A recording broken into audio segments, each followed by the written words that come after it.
Départ de la Duchesse, première épreuve classique de la saison à la Rams, s'offre un très bon départ avec notamment Master of Illusion à l'intérieur à la Rams. Puis on retrouve Marshall Foshk, il y a Bag of Tricks, Battle of Allegia, Stop All the Clocks, Padre Pio derrière.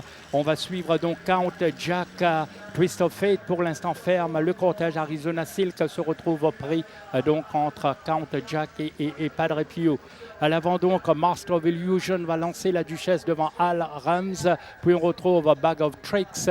Il y a Marshall Foshk également qui suit très bien. Sans oublier derrière maintenant, on va retrouver Padre Pio qui va tenter d'améliorer sa position complètement dehors. Arizona Silk, Count Jack et Twist of Fate.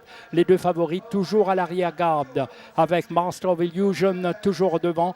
Bag of Tricks. Il y a Padre Pio maintenant qui progresse remarquablement bien. Twist of Fate et devra aller chercher le passage, tout comme Count Jack, Master of Illusion, Bag of Tricks, Al Rams, Padre Pio, Battle of Allegia, Arizona Silk, Count Jack.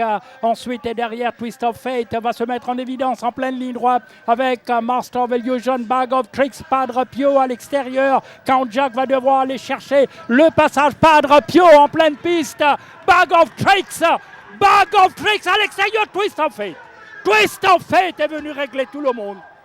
À la régulière, Twist of Fate, comme un cheval de grande classe, alors que Bag of Tricks pensait pouvoir réaliser une grosse surprise. Ce Twist of Fate gagne de manière impressionnante la Coupe de la Duchesse à l'issue d'une accélération remarquable qu'on va voir. Regarder où il se trouve à ce moment précis de la course. Oui, c'est impressionnante comme performance Twist of Fate. On a l'impression qu'à la fin, il y a un seul cheval contre tous. Regardez son accélération, les autres devant Bag of Tricks, Padre Pio, mais l'envolée littéralement de Twist of Fate sous la montre de Bernard Federbe. En anglais, on vous dit